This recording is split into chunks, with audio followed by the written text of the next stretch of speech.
That's right. Art is not on a schedule, right? No.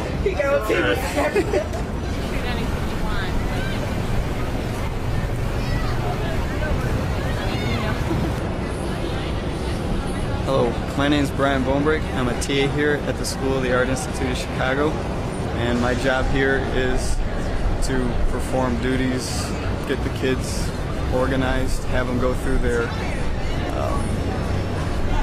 skills that we're teaching them about art. There's teachers that are ahead of me, and I help the kids. They come up with an idea, I help them convey to the public what they're trying to explain in their art. And right now we have projects going of bird baths, where we were making them out of found objects they would get out of from the ground, garbage, whatnot. We take molds of them and we build them. Why bird baths? Why bird baths? It's a conceptual idea about nature and found objects which have not much to do with nature, and we're just combining them as ideas of the 90s, garbage and nature and ecosystem and the delicacy of it. And we're just having birds bathe in situations that you're now starting to find in the 90s of plastic cans, bottles, whatever. It's a big business too, bird feeders.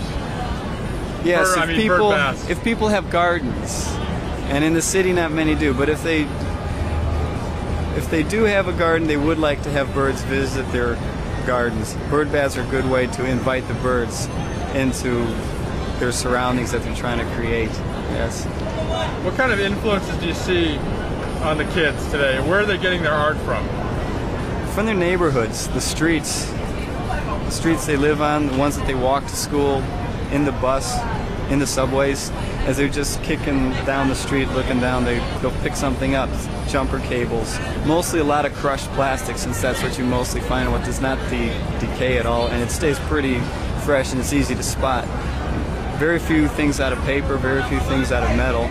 We're finding out a lot of styrofoam food containers, wherever they might eat lunch, the 5 major food groups, Burger King, McDonald's, things like that. What do you hope is the lasting impression on these kids after this summer? As a teacher or as a assistant? As a teacher and assistant, they should get, first off, is the skills they'll learn here for art.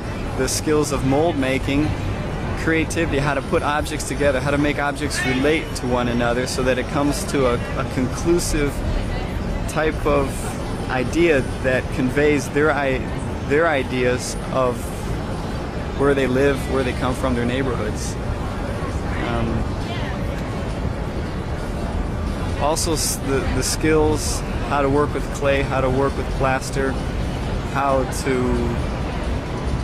have a conceptual idea in the mind and then put it down into something more tangible like a sculpture, a drawing, or whatnot.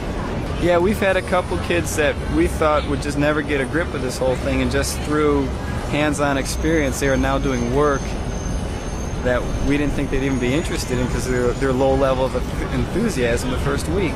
Now they're the first ones to work and the last ones finished up because of their interest in the work has improved. Some kids also are finding out the importance of art. They're seeing how art influences everything. Every chair they sit on, every book they read, every building they walk past. They're just not structures that have to be formed or have to be lived in. They're intertwined with art. They're finding out that science is intertwined with art, mathematics. And there's a lot of creativity in some of these fields that they thought were kind of for people that had no creativity, just like they had a bad idea that ultra smart people were not creative. Now they're realizing that certain aspects of life take extreme amount of creativity, like how to build something interesting. They think that if it's interesting, it started off interesting, but no, things don't start off interesting. You have to then put the interest and the creativity into it. And now they're giving more credit to scientists and people that have to stumble upon these discoveries that they're finding out weren't there until somebody actually thought of them. Whereas now they found out other forms of a way to earn a living, doctors, lawyers, whatnot, these discussions we're having, it doesn't take that much creativity because what the knowledge that you need to get past these tests and these boards are in books. And you don't need to think of anything new. You just have to read what's already been written and read what's already been discovered and then just have the time and the rote skills to pass the test. And they're finding out that they can do all sorts of jobs now, many of them, and put their own personality into them, their own creativity into these jobs, and create something better to live in and a better environment for themselves to live in. Not a bad bargain. No, it's not. And this is over a matter of 6 weeks, just having them sit down, and when they come up with an idea, explain, why did you think of that, and why didn't she or he think of that? And they're like, well, because these are the influences of my daily life.